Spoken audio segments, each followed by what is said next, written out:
96.8 FM LPPL Radio Gemilang, Jendela Musik dan Informasi. Oke, Sobat Gemilang, lanjut lagi dan kali ini bersama saya Andin di Jamus Gemilang bersama RSUD Merah Putih. Dan kali ini kita akan ngobrol-ngobrol ya terkait dengan bijak menggunakan obat. Ya, Sobat Gemilang, seperti yang kita tahu, obat adalah benda atau zat yang dapat digunakan untuk merawat penyakit atau membebaskan gejala penyakit. Dan hampir setiap rumah tangga memiliki persediaan obat. Tapi seperti apa sih pembelian dan penyimpanan obat yang tepat? Bahkan bagaimana kita membuang obat yang sudah kadaluarsa yang tepat ya? Dan pastinya untuk menjawab itu semua, kita sudah kedatangan narasumber dari RSUD Merah Putih Magelang, Ibu Endra Dewi Priyaningrum, apoteker dan Kepala Instalasi Farmasi RSUD Merah Putih. Selamat pagi Ibu Endra. Ya, selamat pagi Mbak Andis. Gimana kabarnya hari ini? Alhamdulillah baik ini Mbak Andis. Sehat ya Bu ya? Sehat. Oke, baik. Oke Bu, hari ini kita bakal ngobrol-ngobrol terkait dengan bagaimana sih menggunakan obat yang tepat, karena memang ada beberapa hal yang harus diperhatikan karena ini obat ini nggak main-main ya Bu Endra ya. Oke, Ibu, untuk pembelian obat bahkan sampai bagaimana kita membuang obat yang sudah kadaluarsa kan juga perlu diperhatikan. Nih, bagaimana kita harus aware dalam penggunaan obat? Silakan Ibu. Ya, betul Mbak Andis. Jadi memang beberapa tahun ini kan pemerintah melalui Kemenkes melakukan sosialisasi terkait dagusibu obat kepada masyarakat. Iya. Nah, jadi dagusibu itu merupakan kepanjangan dari dapatkan, gunakan, simpan, buang. Nah, dagusibu obat ini tujuannya agar masyarakat itu dapat memahami terkait dengan obat-obatan yang digunakan. Oke. Nah, yang pertama mungkin bisa saya jelaskan ya untuk terkait dengan kepanjangan dari dapatkan. Itu masyarakat membeli obat atau mendapatkan obat itu seharusnya di tempat-tempat yang memiliki izin resmi terkait peredaran obat, yaitu seperti apotik, rumah sakit, klinik maupun toko obat yang memiliki izin. Mengapa alasannya kok harus di tempat-tempat yang memiliki izin resmi? Karena sebelum tempat itu mempunyai izin akan melalui beberapa prosedur yang nantinya akan mengeluarkan izin. Nah, prosedur itu salah satunya terkait dengan penyimpanan obat di sarana tersebut. Apakah sudah sesuai prosedur atau tidak. Dengan penyimpanan yang baik, maka diharapkan masyarakat akan memperoleh obat-obatan tersebut dengan kualitas yang baik juga. Oke. Ya, kemudian untuk masyarakat apabila memperoleh obat itu, mendapatkan obat, juga jangan lupa untuk memeriksa kondisi fisiknya. Dari kondisi fisiknya itu dicek terkait batch number-nya, apakah ada, terus tanggal kadaluarsanya apakah masih jauh atau sudah dekat. Yang pasti juga harus dicek dari izin Badan POM-nya sendiri, karena obat-obatan yang kita konsumsi harus melalui izin dari Badan POM itu. Oke, baik. Ibu, ini kan terkait dengan bagaimana kita bisa mendapatkan obatnya ya. Obatnya ini kan harus mencari tempat yang izinnya sudah terdaftar gitu ya. Ya, Nah, gimana betul. dengan obat-obat yang di warung itu, Bu? Nah, kalau obat-obatan yang di warung itu, kalau berdasarkan dari peraturan pemerintah, sebenarnya tempat yang resmi untuk mendistribusikan obat itu yaitu klinik, apotik, toko obat yang berizin, terus rumah sakit. Iya. Sedangkan obat yang dijual di warung itu seharusnya yang bisa dijual hanyalah obat-obatan bebas. Oke. Jadi obat bebas itu yang lingkaran hijau seperti vitamin atau paracetamol, Iya. tablet itu memang boleh dijual bebas. Oke, Seperti baik. itu. Kadang kita pusing dikit langsung ke warung gitu ya, Bu ya. Iya, betul. Iya. Oke. Terus selanjutnya ya Mbak, saya akan jelaskan Boleh, silakan, Bu. yang mengenai tentang gunakan. Untuk penggunaan obat itu sendiri yang benar, pada waktu masyarakat memperoleh obat, dibaca terlebih dahulu etiket yang ada di kemasan obat, Oke. termasuk dibaca brosur yang ada di dalamnya mengenai aturan obat itu dikonsumsinya kapan, bagaimana caranya seperti apa. Apabila dalam brosur ataupun etiket itu kurang dapat dipahami, dapat konsultasi dengan apoteker yang memberikan obat, Oke. atau bisa konsultasi dengan dokter pemberi obatnya. Karena ada beberapa obat yang perlakuannya khusus. Mungkin kalau tablet atau kapsul pasti kan kita biasa ya minum biasa seperti biasa. Tapi kan ada obat yang digunakan misalnya dengan cara disuntikkan, itu insulin yang dipakai melalui dubur, misalnya yang susah buang air besar seperti itu. Nah, kemudian selanjutnya terkait dengan penyimpanan Oke, sendiri. ya. Ya, penyimpanan itu juga mungkin masyarakat melihatnya penyimpanan semua obat yang sudah digunakan untuk kemasan multiple dose itu seperti sirup gitu, sirup vitamin atau sirup obat yang untuk anak itu setelah dibuka udah masukin saja ke almari es gitu Iya, ya. itu sering, Bu. Iya, sering seperti itu. Padahal tidak semua obat itu penyimpanannya harus dimasukkan ke almari es. Oke.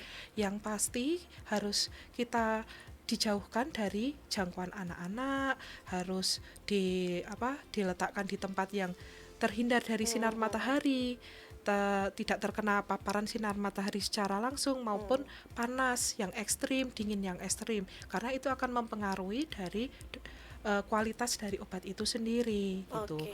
Penyimpanannya lebih baik di tempat yang sejuk, kering gitu ya, terhindar dari sinar matahari. Berarti kalau penyimpanan di kulkas tidak dianjurkan ya, Bu ya?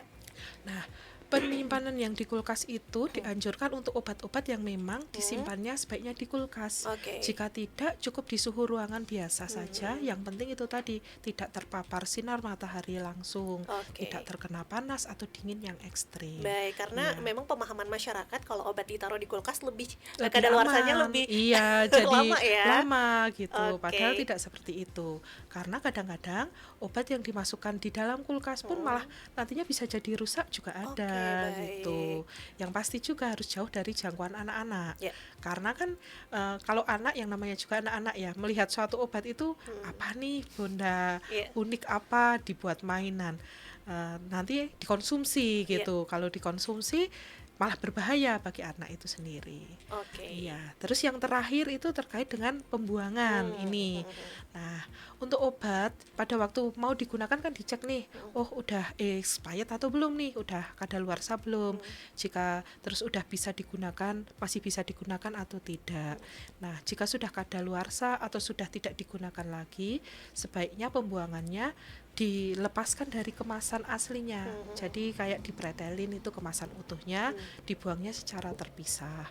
Untuk obat-obatan sendiri bisa direndam menggunakan air, baru dibuang atau ditumbuk terus dibuang ke tempat sampah. Seperti itu Oke. diperbolehkan. Gitu. Baik, iya. Dan pastinya juga dalam penggunaan obat untuk takarannya juga harus sesuai ya, Bu ya. Kadang Iya, ada yang betul. barbar, Bu, jadi nggak pakai takaran langsung diminum. Iya, iya, itu harus memperhatikan ya dari etiket obatnya. Misalnya kalau kita berobat langsung ke dokter, pasti ada etiketnya. Jika kita membeli obat secara bebas atau bebas terbatas ke apotek, itu sebaiknya kita tanyakan ke apoteknya, ke apotekernya yang sedang jaga.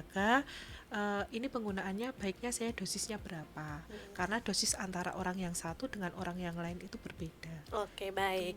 Oke, tadi sudah dagusibu ya. Iya, Bu dagusibu. Endra sudah Itu menyebutkan jargonnya. jargonnya. Iya, Oke, dari dan ini Kemenkes. iya, jadi bisa diingat-ingat gitu ya. Iya, Oke, betul. Ibu tadi kan sudah menjelaskan terkait dagusibu ya, bagaimana prosesnya untuk menyimpan obat, membuangnya dan penggunaannya seperti apa. Nah, saat kita membeli obat, pastinya kan kita konsultasi dulu ya terkait dengan obat itu.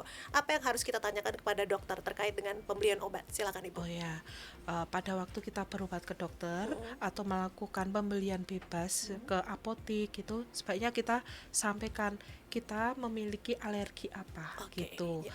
Alergi obat apa yang pernah kita alami jika kita sudah pernah.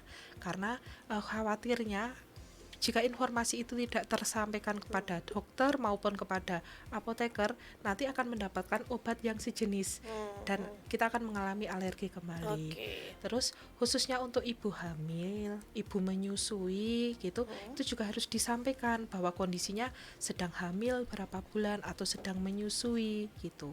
Karena memang tidak bisa dipungkiri ada beberapa obat yang dilarang penggunaannya untuk ibu hamil maupun ibu menyusui. Alasannya kalau untuk ibu menyusui itu air susunya dapat terpengaruh dari Oke. obatnya itu. Baik, Gitu. oke Ibu.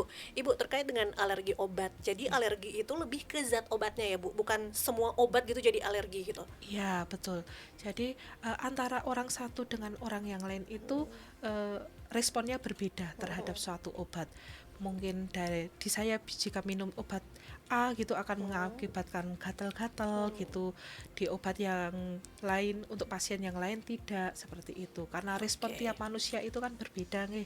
Itu jadi cukup disampaikan jika memang kita memang memiliki alergi dari obat-obatan tersebut. Oke, Gitu. baik. Selain kita memperhatikan apakah kita alergi atau tidak gitu ya Ibu ya, juga kita memperhatikan yang namanya dengan interaksi obat gitu. Iya, Oke, betul. sebelumnya mungkin Bu Endra bisa menjelaskan terkait interaksi obat itu seperti apa sih Bu? Oh ya, gini. Jadi obat itu akan berinteraksi dengan sesama obat, Oke. dengan makanan maupun dengan minuman yang kita konsumsi gitu. Nah, hubungannya interaksi ini bisa meningkatkan efektivitas dari obat tersebut yang nantinya akan menyebabkan kita efeknya overdosis atau bisa menurunkan efektivitas obat tersebut yang mengakibatkan obat tersebut tidak berefek ke kita. Jadi memang perlu hati-hati terkait interaksi obat ini. Contohnya saya beri contoh. Misalnya pasien yang rutin meminum obat pengencer darah itu harus hati-hati terhadap sayuran hijau atau kacang-kacangan yang mengandung vitamin K. Karena vitamin K ini kan fungsinya untuk pembekuan darah. Sedangkan pasien ini minum obat untuk pengencer darah. Bukannya dilarang, tetapi diperbolehkan dengan takaran yang dikurangi. Oke. Tidak seperti biasa gitu. Itu tetap diperbolehkan.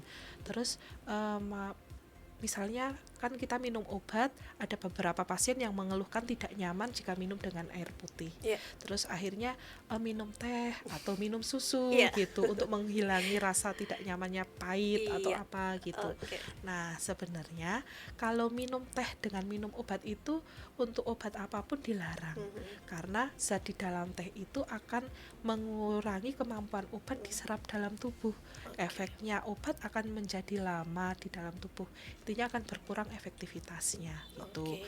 Nah, kalau untuk susu sendiri kan kadang-kadang kalau di masyarakat juga kalau minum susu nanti obatnya juga tidak akan berefek gitu.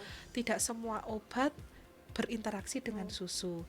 Nah, kenapa susu ini kok berinteraksi dengan obat? Karena susu ini kan mengandung kalsium ya. Yeah. Ada beberapa obat yang akan berikatan dengan kalsium ini yang menyebabkan penyerapan obat di dalam usus kita itu juga menjadi terhambat. Oleh karena itu sebaiknya memang minum obatnya itu harus menggunakan air putih saja. Yeah. Itu lebih aman. Misalnya tidak bisa ya menggunakan roti, nasi atau menggunakan pisang. Oke, gitu. jadi pisang boleh ya Bu ya? Pisang boleh, Oke. diperbolehkan sih. Nah, kalau untuk air putih misalnya nggak bisa ya pakai itu tadi alternatifnya. Oke, gitu. siap, baik. Ibu, bagaimana pencegahan interaksi obat dan makanan Ibu? Apakah perlu jeda gitu Bu saat kita mau habis minum obat nih, tapi ternyata kita harus ingin makan sesuatu tapi ternyata itu berpengaruh dengan interaksi obat. Itu seperti ya, apa, Ibu? ya.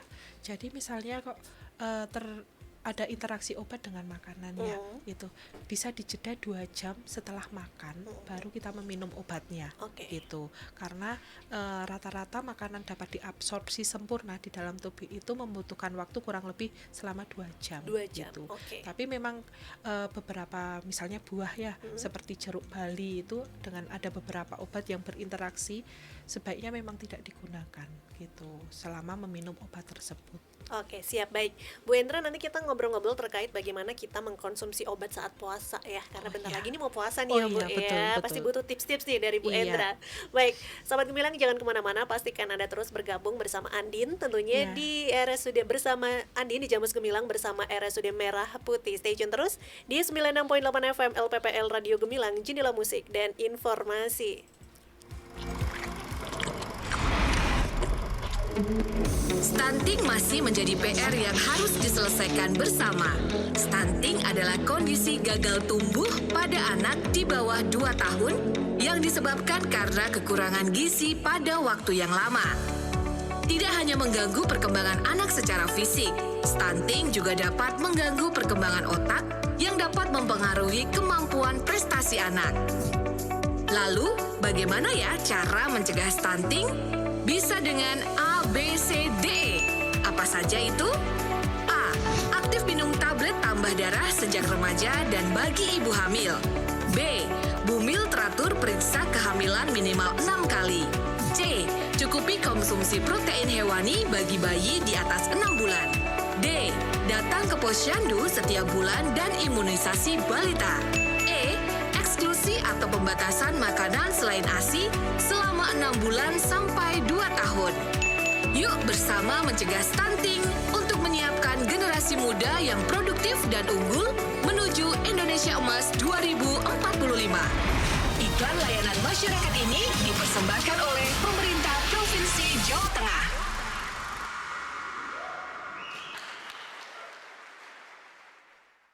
Aduh, Yung, Bu. Ya ampun, Bapak nggak apa-apa? Dok, sini dok. Iya Bu, ya ampun, Bapak kenapa? Bapakmu jatuh dok. Dang telepon ambulans cepet ya. Iya Bu. Bapak bangun Pak. Kok lama banget dok? Dang telepon ambulans cepetan. Sabar Bu, saya search Google nomor telepon ambulans deket-deket sini dulu ya. Yalah, lemot banget toh kamu dok. Iki darurat. Ngapain nyari Google? Langsung telepon call center 112 aja. Oh, iya Bu.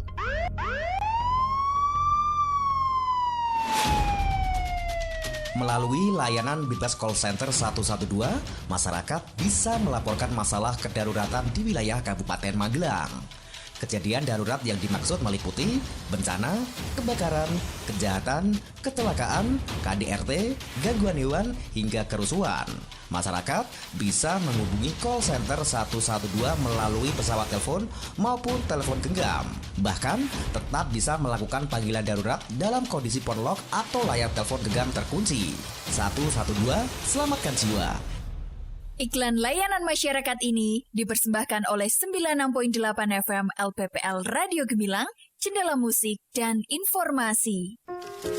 Ini nggak ada. Yang itu juga.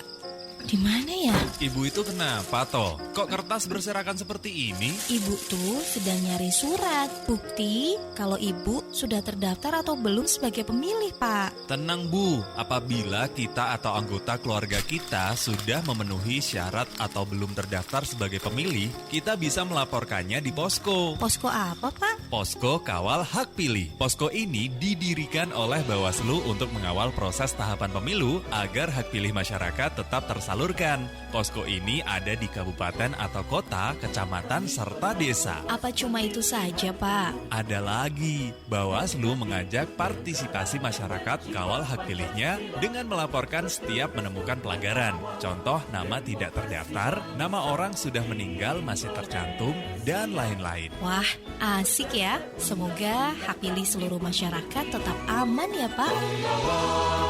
Ayo, kawal hak pilih masyarakat. Laporkan jika menemukan nama yang tidak tertera serta pelanggaran lainnya.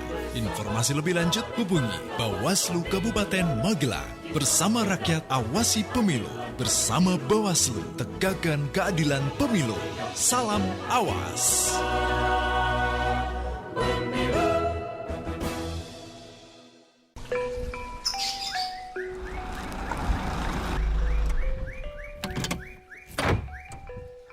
Man, datang juga kamu.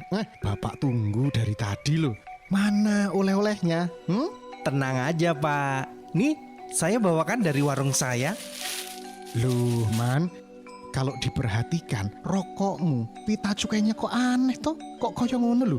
Ki, nah toh, aneh toh? Lah, emang kenapa Pak? Wah ini berarti rokokmu palsu ini. Lah, kok bisa? Bapak tahu dari mana? Nah, gini yo Man. Nih, dilihat. Kalau rokok pita cukai asli, pita cukainya itu ada hologramnya, ada lambang negara, ada lambang bea cukai, ada besaran tarif cukainya, angka tahun anggaran itu juga ada.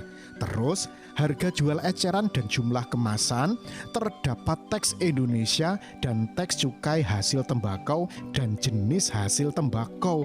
Itu yang betul. Iya Pak, kok saya nggak perhatikan ya? Nah toh, iya Man, hati-hati. Kalau pita cukainya palsu, kamu bisa kena pidana karena merugikan negara. Gelem po di penjara? Ya molah.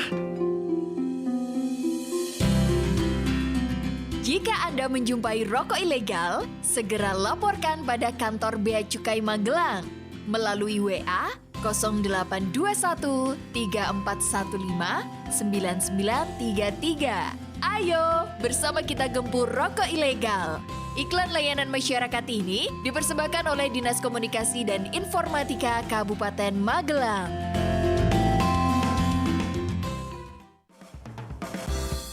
Masih ada ikuti Jamus Gemilang, Jagongan lan Musyawaroh.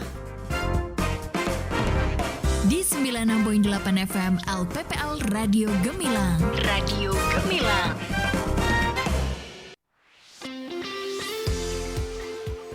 Terima kasih untuk Anda yang masih terus bergabung bersama Andin, tentunya di Jamus Gemilang Jagongan dan Musyawaroh bersama RSUD Merah Putih Magelang. Dan pastinya juga masih bersama Andin, Ibu Endra Dewi Prianingrum, apoteker dan kepala instalasi farmasi RSUD Merah Putih. Dan pastinya untuk Anda yang ingin ikut bergabung memberikan pertanyaan, Andin tunggu. Bisa kirim WA di 081578968968 atau bisa langsung ya kirim pertanyaan live di Instagramnya RSUD Merah Putih. Oke, kita lanjut lagi ke Bu Endra. Ibu, tadi kita mau ngobrol-ngobrol ya terkait dengan konsumsi obat saat puasa, karena memang bentar lagi kita mau puasa nih, karena memang ada beberapa kondisi seseorang yang puasa nggak puasa harus minum obat gitu, Bu. Iya, betul. Iya, apalagi misalnya khususnya orang yang punya penyakit asma ya, Bu ya. Karena kan untuk serangan itu kan mendadak, kita nggak pernah tahu ya, dan harus mengkonsumsi obat. Dan seperti apa sih, Bu, untuk konsumsi obat saat kita berpuasa? Silahkan, Bu Endra. Begini Mbak Andin, jadi pada waktu kita berpuasa, khususnya untuk pasien-pasien yang rutin minum obat, nah itu sebelum berpuasa sebaiknya konsultasi terlebih dahulu dengan dokter penanggung jawabnya. Dikatakan bahwa akan berpuasa apakah diperbolehkan dengan kondisinya saat ini. Jika memang diperbolehkan dengan kondisinya saat ini, apakah ada pengaturan khusus terkait obat-obatan yang diminum, yang biasanya diminum itu, apakah ada perubahan cara minum atau ada perubahan dari dosisnya, itu perlu dikonsultasikan terlebih dahulu dengan dokter penanggung jawabnya.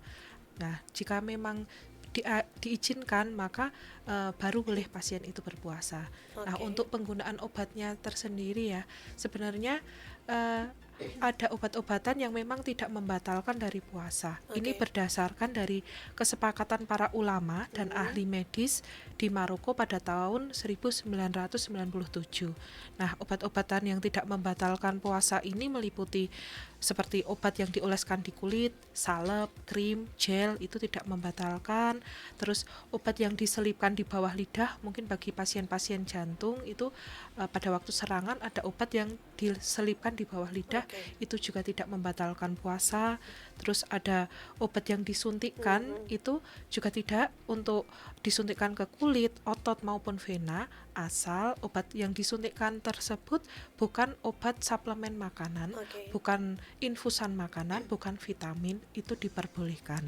Nah, terus untuk tetes mata, tetes telinga, tetes hidung itu juga boleh. Obat kumur sejauh yang tidak ditelan ya, hanya untuk kumur saja, misalnya sedang sariawan, itu juga diperbolehkan. Terus obat asma tadi yang disampaikan ya, obat asma itu berbentuk inhaler itu ataupun nebulizer itu juga diperbolehkan. Nah, terus pemberian gas oksigen untuk pasien asma itu juga diperbolehkan. Supositoria itu yang dimasukkan, mohon maaf, di vagina atau di bagian duburnya itu juga diperbolehkan. Intinya obat-obat yang tidak melalui saluran cerna itu tadi diperbolehkan digunakan pada saat puasa. Gitu. Siap. Iya. Baik. Kalau tadi kan Bu Endra sudah menyebutkan beberapa obat-obat yang sebenarnya boleh dikonsumsi saat puasa. Nah, bagaimana dengan obat yang diminum? Bagaimana kita mengatur jadwal minum obat yang tepat saat puasa? Silakan, Ibu. Jika tidak berpuasa itu dalam satu hari terdiri dari 24 jam. Kita gampang ya mengaturnya. Sedangkan kalau puasa itu 10-11 jam. Nah, jika obat yang diminum oleh pasien itu 3 kali ya, memang kita tanyakan, pasien harus menanyakan terlebih dahulu kepada dokter apakah boleh diganti obat yang lain yang 1 kali sehari atau 2 kali sehari. Nah, kalau memang kok dari dokter tidak ada solusi lain harus 3 kali itu, berarti dalam 10 sampai 11 jam itu kita bagi menjadi 3, ya kira-kira setiap 5 jam sekali kita minum. Jadi pada saat buka puasa, pada saat malam, tengah malam, dan pada saat sahur, yaitu sekitar jam 18 pas buka puasa, jam 23 itu pada waktu tengah malam, dan pada waktu sahur itu sekitar jam 3 atau jam 4 pagi, seperti itu. Sedangkan kalau untuk yang 1 kali ya nanti bisa milih mau pada waktu sahur atau pada waktu buka puasa. Terus kalau 2 kali berarti sahur dan buka puasa. Nah, ada juga beberapa obat yang mengalami perubahan waktu minum pada waktu puasa. Misalnya pasien dengan diabetes itu mendapatkan obat yang namanya Glimepiride. Nah, Glimepiride itu biasanya diminumnya pagi pada waktu pagi hari sebelum makan. Nah, pada waktu puasa nanti itu akan diubah menjadi malam hari, sore hari pada waktu berbuka puasa itu. Jadi setelah buka puasa obat diminum 30 menit kemudian baru dimakan. Nah, aturan-aturan ini yang perlu dikonsultasikan dari pasien itu sendiri kepada dokter jika memang diperbolehkan untuk puasa dan minum obatnya juga tidak mengalami gangguan. Tapi untuk idealnya Bu, saat kita minum obat nih, untuk minum obat selanjutnya itu berapa jam sih Bu? Kalau dari waktu ideal 24 jam ya, tergantung dari berapa kali sehari dia minum. Kalau sehari 2 kali otomatis 12 jam sekali. Kalau 3 kali berarti 8 jam sekali. 1 kali ya 24 jam sekali. Nah, pada waktu puasa ini tadi jika pasien diharuskan minum suatu antibiotik ya 4 kali sehari, ataupun obat-obat lainnya yang memang harus rutin diminum 4 kali sehari, berarti itu pasien sudah tidak bisa ditawar lagi untuk puasa. Berarti pasien itu memang tidak diperbolehkan untuk puasa. Karena khususnya untuk antibiotik yang 4 kali kan tidak mungkin kita minum kok 2 jam sekali. Baik. Kalau misalnya dalam kondisi demam itu Bu, kita kan minum paracetamol gitu ya Bu ya, tapi ternyata setelah beberapa jam kok nggak turun-turun, tapi akhirnya ya udah dia minum lagi, tapi kita nggak memperhatikan jeda. Idealnya itu seperti apa kalau untuk paracetamol itu Bu? Untuk paracetamol tablet sendiri itu kan boleh diminum jika suhu di atas 37,5 derajat itu boleh diminum maksimal 6 kali dalam 24 jam. 6 kali. Iya. Jadi dosis maksimal untuk dewasa itu kalau sampai 4 gram gitu. Jadi setiap 4 jam diukur, dicek suhunya, jika masih di atas 37,5 berarti boleh diminum. Jika sudah di bawah 37,5 atau di angka 37,5 ya tidak usah diminum. Gitu. Siap. Baik, Bu Endra, hari ini kita juga mau membacakan pertanyaan yang sudah masuk via WA dan juga di Instagramnya RSUD Merah Putih. Kita bacain dulu ya yang dari Instagramnya RSUD Merah Putih. Ada dari Siko 1808. Bu Endra, emang boleh ya cairan infus diminum? Gimana itu Ibu? Ya, terima kasih atas pertanyaannya ya. Ini cairan infus itu untuk diminum atau tidak, diminum tidak masalah, tidak berbahaya, tapi tidak memberikan efek. Gitu. Baik. Jadi memang tujuannya cairan infus itu kan untuk dimasukkan secara intravena, menambahkan cairan dalam tubuh gitu. Kalau misalnya ada pasien yang iseng mau minum, ya nggak apa-apa, tapi tidak ada efeknya gitu, karena tujuannya memang untuk disuntikkan gitu. Baik, sebenarnya itu untuk menambahkan cairan aja ya Bu ya. Oke, baik. Ya, kita bacakan dulu yang sudah gabung di 081578968968 dari Sofia di Bulurejo. Bu Endra, saya mau tanya, minum obat boleh nggak sih dibarengi dengan minum jus? Gimana Ibu? Ya, terima kasih Mbak Sofia atas pertanyaannya. Jadi seperti yang tadi saya jelaskan ya, sebaiknya minum obat memang menggunakan air putih. Jika tidak bisa menggunakan pisang, roti atau nasi. dikhawatirkan zat-zat yang terkandung di dalam jus ini, misalnya jus buah itu akan meningkatkan atau menurunkan efektivitas dari obat yang kita minum. Jadi sebaiknya lebih amannya kita mengkonsumsi obat menggunakan air putih saja. Gitu. Mungkin kalau merasa pahit tadi pakai pisang juga boleh ya Bu ya? Iya boleh gitu. Baik, lanjut lagi Bu. Ini ada pertanyaan dari Emma di Mungkit. Ibu, saya alergi obat. Tiap obat yang masuk pasti saya alergi seperti sesak. Solusinya gimana Ibu?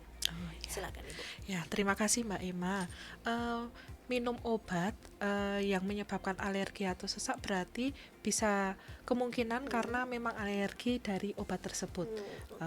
Responnya itu berarti harus diperhatikan obat apa saja sih yang dapat menyebabkan sesak itu.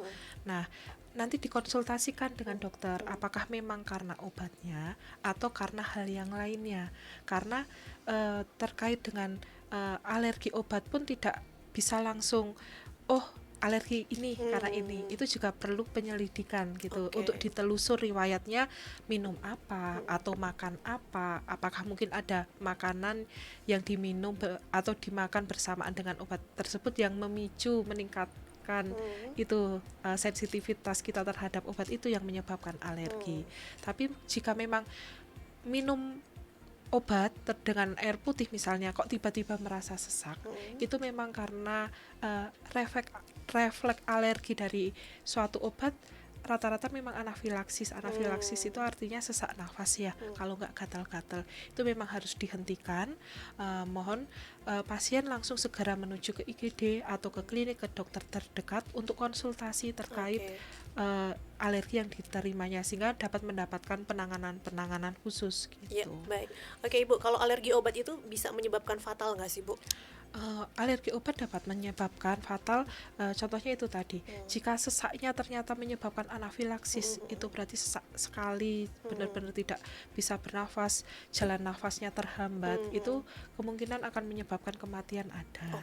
Terus menyebabkan sindrom yang dinamakan Stevens-Johnson syndrome, itu juga karena alergi obat juga ada. Jadi alergi obat ini memang perlu penelusuran, perlu maksudnya penegakan apakah memang benar karena obat ini. Kalau memang pasien dinyatakan alergi dengan obat itu perlu dicatat atau diingat-ingat. Jadi pada waktu membeli obat bebas sendiri atau konsultasi atau berobat ke dokter manapun harus disampaikan, wajib disampaikan bahwa ini saya alergi ini, jadi tidak akan mengalami itu lagi. Gitu. Baik Ibu. Ibu, ini pertanyaan selanjutnya dari Gisha di Ngeluar. Kalau misalnya nggak bisa minum obat Bu, apa bisa dengan metode suntik? Begitu. Ya, terima kasih pertanyaannya ya Mbak Gisha. Pengalihan sediaan obat dari obat misalnya obat tablet atau kapsul atau sirup yang diminum dengan obat injeksi itu kan tidak semua obat memiliki sediaan jenis injeksi. Jika kebetulan dari obat tablet kok ada yang jenisnya obat injeksi, bisa dialihkan atau dengan cara minum yang lain itu bisa. Tapi jika tidak ada ya mau tidak mau menggunakan obat tersebut gitu. Tetap harus dikonsultasikan dengan dokter penanggung jawabnya atau dengan apoteker. Gitu. Baik. Ibu, kita lanjut lagi, ada pertanyaan dari Dina di Borobudur.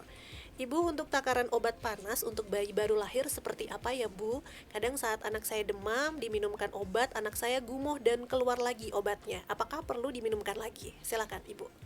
Ya, terima kasih pertanyaannya ya Ibu Dina. Terkait dengan bayi baru lahir yang menderita panas ini ya, takaran atau dosis obat untuk bayi, anak maupun dewasa itu ada dosisnya masing-masing. Itu biasanya kalau untuk bayi di bawah 5 tahun itu berdasarkan berat badan gitu, itu ada. Terus dosis obat untuk tiap obat juga berbeda-beda dan dosis maksimalnya juga berbeda-beda. Intinya berdasarkan berat badan. Tetapi saya sarankan untuk usia-usia yang masih anak-anak, bayi, balita itu sebaiknya pemberian obatnya tetap harus dikonsultasikan dengan dokter terlebih dahulu gitu. Nah, jika sudah mendapatkan obat dari dokter misalnya sirup ya atau puyer diminumkan ternyata langsung gumoh atau langsung muntah. begitu diminum langsung muntah, itu obat dapat diulang lagi, diminumkan lagi, langsung boleh. Tapi sebaiknya menunggu anaknya tenang dulu, karena biasanya kalau muntah kan anak panik, ibu juga panik gitu. Ditenangkan dulu anaknya, diminumkan kembali boleh. Itu jika langsung diminum terus langsung muntah berarti boleh diminumkan lagi gitu. Kecuali kalau misalnya pada waktu sudah diminumkan ada jeda sekitar setengah jaman lah paling enggak, atau ya kurang lebih 30 menit baru anak muntah gitu. Itu obat tidak perlu diminumkan kembali gitu. Jadi kasus untuk diminumkan kembali hanya berlaku pada waktu begitu minum ditelan langsung muntah gitu. Baik, Ibu. Ini ada pertanyaan lagi Bu yang baru masuk dari Fudin di Muntilan. Ibu bisa dijelaskan Bu, obat antibiotik itu sepenting apa sih Bu gitu? Karena memang kalau antibiotik katanya kan harus diminum habis ya Bu ya, dan harus diminum setiap hari. Katanya kalau kelewatan 1 hari nanti masuk lagi kumannya gitu. Ya nggak sih Bu? Silakan Ibu. Ya, jadi memang pada saat sekarang sudah dari beberapa tahun terakhir memang dari pemerintah menggalakkan bahwa antibiotik itu tidak boleh dibeli secara bebas maupun bebas terbatas. Harus berdasarkan dengan menggunakan resep dari dokter. Itu wajib. Jadi apotek pun, klinik, toko obat tidak dilarang untuk menjual antibiotik tanpa resep dokter.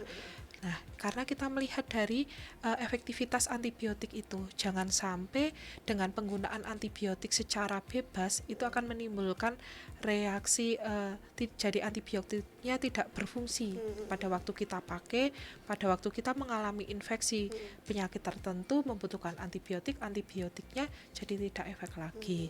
Oleh karena itu penggunaan antibiotik memang harus sesuai dengan instruksi dari dokter, dan penggunaan antibiotik pun harus sampai habis sesuai dengan instruksi itu tadi. Nah, penggunaan antibiotik misalnya kok kebetulan lupa ya. Nah, kalau lupa kan 1 kali saja, jangan berulang kali. Nanti kalau berulang kali malah nggak berefek. Jadi resisten gitu. Nah, misalnya kita hari ini siang ini lupa minum obat. Pada waktu minum dosis yang ketiga, misalnya antibiotik diminum 3 kali, itu tidak perlu diminum double. Jadi tetap sesuai dengan jadwalnya saja. Tapi ya sekarang kan rata-rata masyarakat udah punya HP. Jika memang dirasa kok agak sering lupa, bisa dibuatkan alarm khususnya untuk minum obat ini. Biar ini waktunya minum obat, biar tidak lupa, tidak terlewat. Jadi pengobatannya bisa maksimal. Iya, tapi kadang antibiotik tuh Bu ada yang harganya mahal, ada yang harganya murah. Itu bedanya apa sih Bu?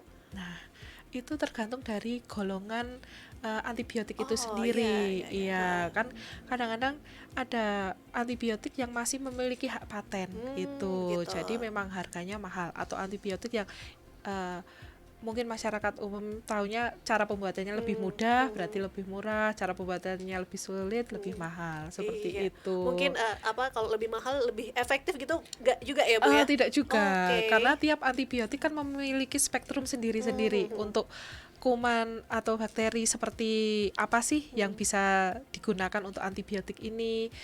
Belum tentu antibiotik A misalnya mahal nih, ternyata untuk kumannya kuman A juga. Nah, dipakai untuk kuman yang B itu semahal apapun juga nggak akan berefek, malah yang ada nanti kita mengalami resistensi antibiotik tersebut. Pada saat membutuhkan malah nanti nggak berefek. Baik, baik Ibu Endra, nanti kita lanjut lagi ngobrol-ngobrolnya. Dan sahabat Gemilang, nanti balik lagi Andin bersama Bu Endra, jadi pastikan Anda tetap stay tune tentunya di 96.8 FM LPPL Radio Gemilang, jendela musik dan informasi. Aduh, Duk, kok omahe reget banget ki piye? Engko nek putuku kena stunting piye nek omahe reget ngene iki? Lah, napa hubungane stunting kali omah reget, Bu? Anak-anak ki rentan kena penyakit, Duk. Apa meneh nek lingkungane reget, bisa kena stunting. Dadi kudu ati-ati. Walah, ngoten, Bu. Nggih, kula resik sakniki. Stunting adalah gangguan tumbuh kembang anak yang disebabkan kekurangan asupan gizi, terserang infeksi maupun sanitasi yang tak memadai. Mari cegah stunting dengan memenuhi kebutuhan gizi sejak hamil. Memberi ASI eksklusif sampai bayi berusia 6 bulan dengan didampingi empati sehat, selalu pantau tumbuh kembang anak dan menjaga kebersihan diri serta lingkungan sekitar. Iklan layanan masyarakat ini dipersembahkan oleh Dinas Komunikasi dan Informatika Kabupaten Magelang. Hai Ki, selamat datang di Magelang. Akhirnya ya nyampe juga. Iya nih. Duh, capek banget nih aku. Ya udah yuk istirahat dulu. Udah aku bookingin hotel nih. Wah, di Magelang sekarang hotelnya keren-keren ya. Iya, bener banget. Tinggal pilih aja mau nginep di mana. Karena hotel dan penginapan di sini tuh udah banyak. Ini bisa menambah pendapatan daerah melalui pajak hotel. Dan pastinya pajak hotel untuk membiayai pembangunan daerah serta meningkatkan kesejahteraan masyarakat. Jadi, hotel dan penginapan-penginapan harus bayar pajak dong ya? Ya harus dong. Segera bayarkan pajak hotel, penginapan, losmen, dan homestay Anda sebelum jatuh tempo. Pajak hotel adalah pajak yang dikenakan atas pelayanan yang disediakan oleh hotel, dengan pembayaran termasuk jasa penunjang sebagai kelengkapan hotel, yang sifatnya memberikan kemudahan dan kenyamanan termasuk fasilitas olahraga dan hiburan. Pembayaran dapat dilakukan melalui teller, ATM, internet banking, dan QRIS Bank Jateng. Atau dapat dilakukan di toko modern dan e-commerce terdekat. Iklan layanan masyarakat ini dipersembahkan oleh Badan Pendapatan Pengelolaan Keuangan dan Aset Daerah BPPKAD Kabupaten Magelang dan 96.8 FM LPPL Radio Gemilang. Kasus penyalahgunaan dan peredaran gelap narkoba semakin meningkat setiap hari. Keinginan untuk mencoba, ingin tampil beda karena kurangnya rasa percaya diri hingga akhirnya menjadi ketergantungan. Cegah bahaya narkoba dengan CARE. C. Ceritakan masalahmu pada tempat ternyamanmu. A. Ayo, lakukan hal-hal positif dan produktif. R. Rajinlah beribadah. E. Enyahkan pikiran untuk mencoba narkoba. Karena narkoba, sekarang hari-hariku terasa berat dan gak berguna. Kamu gak mau kan masa depanmu hancur karena narkoba? Kamu harus bangkit. Dan aku yakin kamu pasti bisa. Mari ajak penyalahguna narkoba untuk direhabilitasi dari ketergantungan narkoba. Bagi Anda yang mempunyai keluarga atau teman yang terindikasi narkoba, silakan datang ke Klinik Pratama Bina Sehat BNN Kabupaten Magelang gratis. Laporkan segala bentuk indikasi penyalahgunaan dan peredaran gelap narkoba kepada si bandar onar atau siap lapor bandar dan overdosis narkoba di 0821 3869 6844 atau kunjungi kantor BNN Kabupaten Magelang, Jalan Letnan Tukiat, nomor 36A, Deangan, Mertoyudan, Kabupaten Magelang. Informasi ini disampaikan oleh BNN Kabupaten Magelang dan didukung oleh Dinas Kominfo Kabupaten Magelang.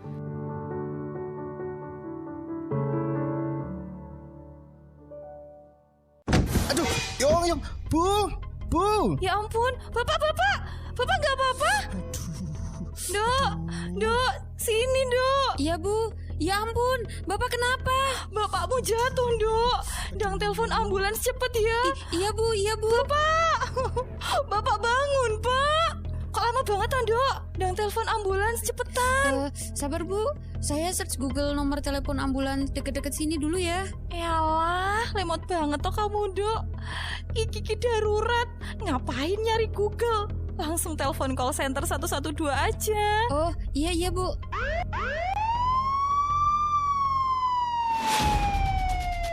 Melalui layanan Bebas Call Center 112, masyarakat bisa melaporkan masalah kedaruratan di wilayah Kabupaten Magelang. Kejadian darurat yang dimaksud meliputi bencana, kebakaran, kejahatan, kecelakaan, KDRT, gangguan hewan, hingga kerusuhan. Masyarakat bisa menghubungi call center 112 melalui pesawat telepon maupun telepon genggam. Bahkan tetap bisa melakukan panggilan darurat dalam kondisi phone lock atau layar telepon genggam terkunci. 112, selamatkan jiwa. Iklan layanan masyarakat ini dipersembahkan oleh 96.8 FM LPPL Radio Gemilang, Jendela Musik dan Informasi. Masih ada ikuti Jamus Gemilang, Jagongan lan Musyawaroh. Di 96.8 FM LPPL Radio Gemilang. Radio Gemilang.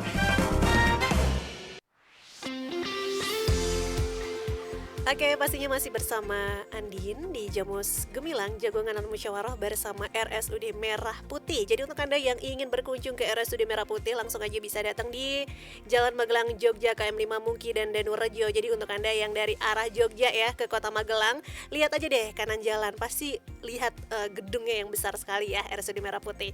Dan pastinya Andin juga masih bersama Ibu Endra Dewi Priyaningrum, apoteker dan Kepala Instalasi Farmasi RSUD Merah Putih.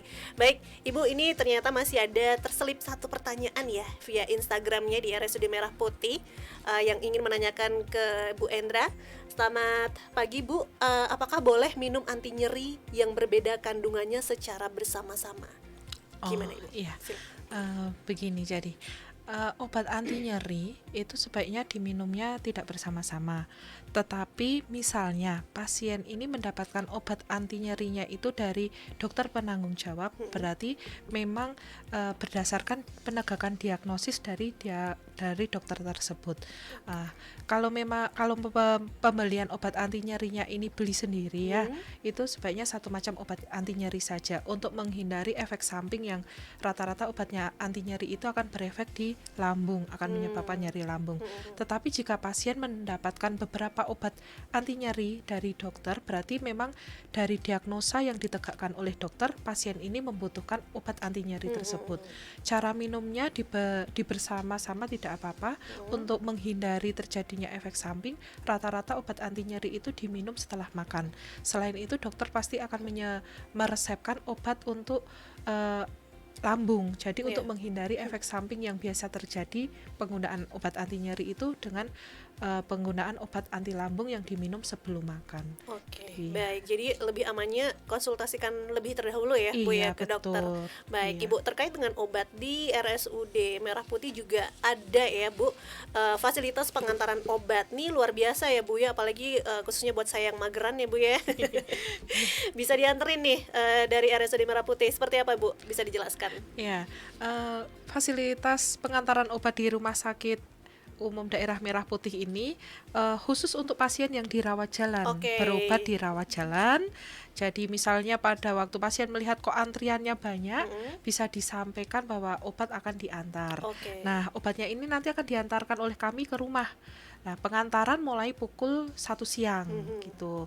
Nah, ini gratis ya Mbak ya, untuk gratis. Seluruh wilayah Magelang, Kabupaten Magelang dan Kota Magelang. Siap. Jika pasien pada waktu berobat di rawat jalan dan berminat untuk diantarkan obatnya, bisa mengunjungi loket pengantaran obat, mendaftarkan nama, alamat, tujuan obat itu diantar kemana, dan nomor HP yang aktif dihubungi. Nah, syaratnya pasien di rumah ada keluarga yang akan menerima obat tersebut. Karena pasti petugas pengantar obat sebelum mengantarkan akan menghubungi apakah benar alamatnya di sini untuk konfirmasi balik. Jadi petugas kami tidak mengalami misalnya kesasar atau obat tidak terantarkan dengan tepat seperti itu. Oke, jadi perlu digarisbawahi bagi yang pasien rawat jalan ya. Iya, betul. Oke, baik. Dan untuk pengantaran mulai pukul?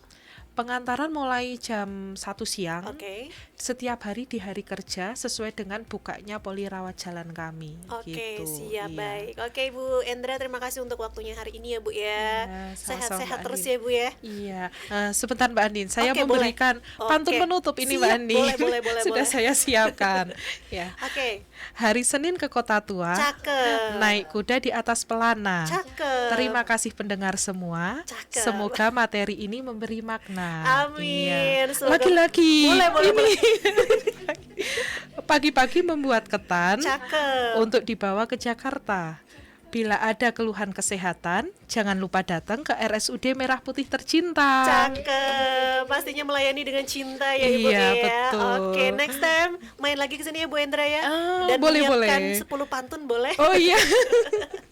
Oke, dan sahabat Gemilang sampai di sini dulu perbincangan kita di Jamus Gemilang Jagungan Lan Musyawarah bersama RSUD Merah Putih, dan pastinya untuk Anda yang ingin mendaftarkan diri untuk melakukan pemeriksaan ya, bisa secara online langsung aja di rsudmerahputih.magelangcup.go.id. Dan Andin beserta kru Gemilang FM yang bertugas mohon undur diri. Terima kasih atas perhatian Anda.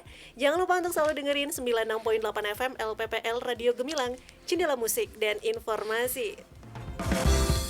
Baru saja Anda dengarkan Jamus Gemilang, Jagongan lan Musyawarah.